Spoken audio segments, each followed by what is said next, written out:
Hey, how's it going? Today is July 30th, Tuesday, and we are taking a look at the market, what kind of opportunities we can find. Something that will be important, yesterday's announcement. I had the chance to take a look at it. Since there's a new government, and government is taking a lot of actions, in particular when it comes to finances and how finances would be used. There is a video up there for people who are interested in a larger format and what will be important. That will be up to 3 hours long, but many people would not necessarily have enough time to take a look at this video, right? So let's briefly try to cover important parts.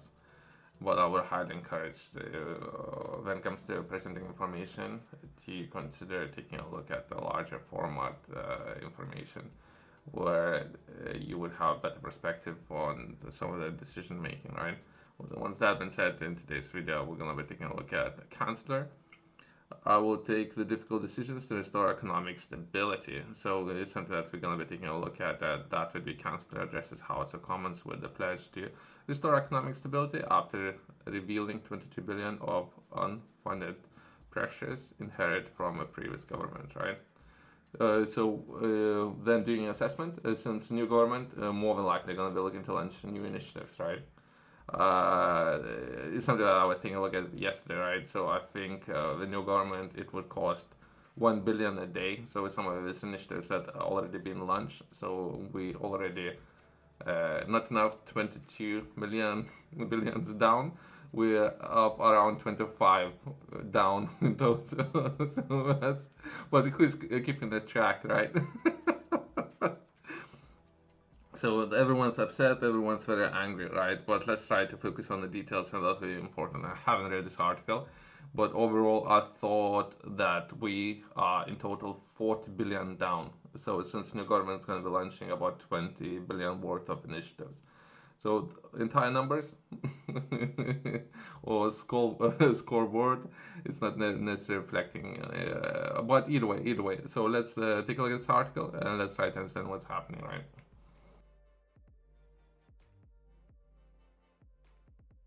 Let's take a look at some of the bullet points that we're going to be taking a look at in today's video. That would be findings of Treasury spending audit revealed 22 billion of unfunded pledges inherited from the previous government this year. Some of those pledges, including building, I think it was 40 hospitals, right? And perhaps only 5 as of now in the makings when it comes to building, right? So some of those pledges, it could be, if we take a look at 22, it could be way higher, right? But either way, Chancellor takes difficult decisions to find 5.5 billion of savings this year and 8.1 billion next year. Okay, so it's something that we're gonna be taking a look at. A set of non-negotiable fiscal rules will be confirmed at the budget on 30th of October, alongside further difficult decisions on the tax and spending. And the next bullet point, that will be finalized department budgets for this fiscal year and next will be confirmed in October, and multi-year spending review will conclude in spring 2025 for to embed mission-led government and transform public sector, right? There's more to it. So as I mentioned, some of those things people will try to capture perhaps in 3 hours. So to understand the entire subject can take 3 hours, perhaps even longer than 3 hours, right? So I'll try to do it within 10 minutes. There's so many things that people would need to know of, and I'll try to compress everything in what, 10 minutes or so.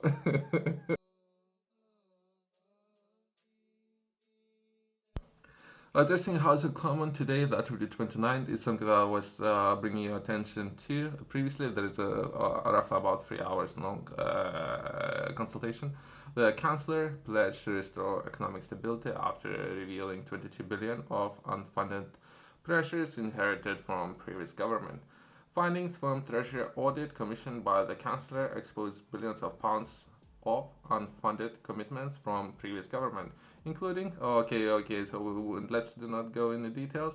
The previous government also failed to increase department budgets to cover public sector pay settlements, which were between 11 to 12 billion higher than accounted for at the last spending review, all of which were made on top of pressures starting from the high inflation, increasing asylum costs, and funding for Ukraine.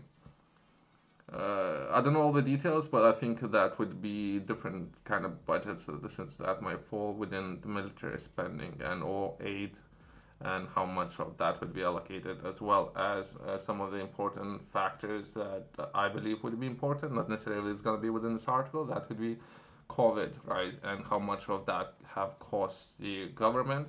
And sometimes COVID, some of those numbers can be very high, the 310 billion or so.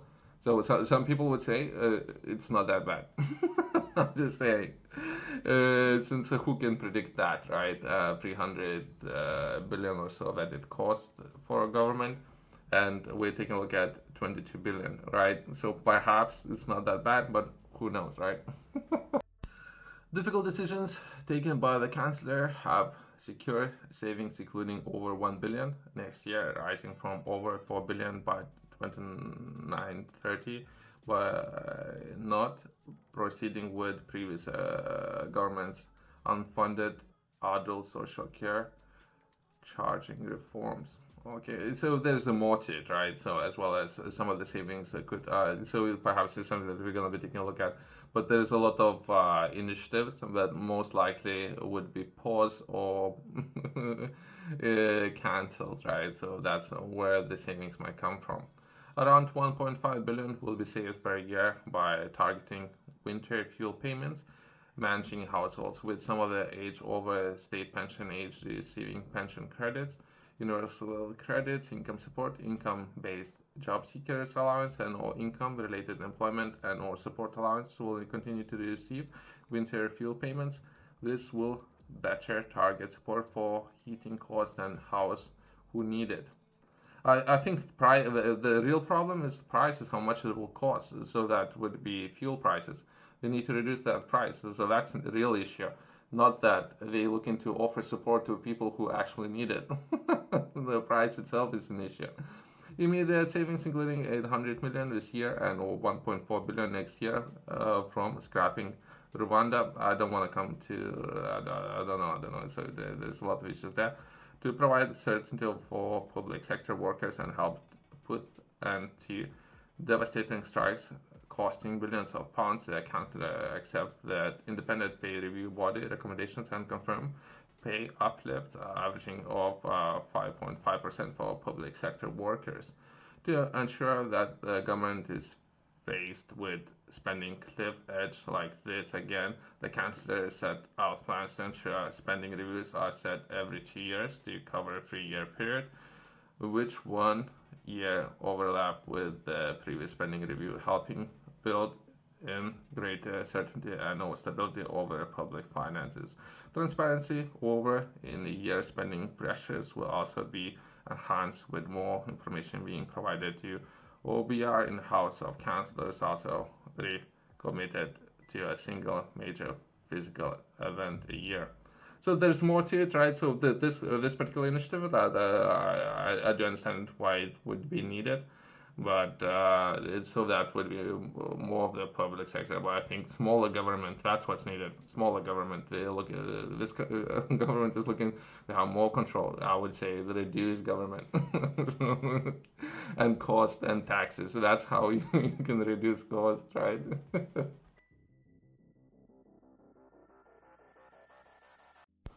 The Chancellors also outlined long-term plans to tackle unacceptably high levels of welfare fraud and errors, as well as addressing failing public sector productivity and new office of value for money.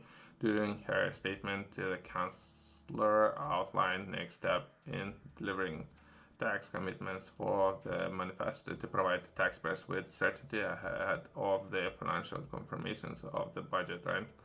So there's more to it. So we're barely scratching the surface, by the way, barely. So as well as the 3 hours long. So just try to imagine how many things can you cover within 3 hours and how much we need to cover within 10 minutes. But either way, this includes ending the VAT tax breaks for private schools, from 1st of January 2025 to help recruit 6.5 thousand new teachers, as well as replacing outdated non-domicile regime with new internationally competitive residence-based regime, right? So that's how taxes can be collected, as well as if you are living in the UK, but you're paying taxes somewhere else, right?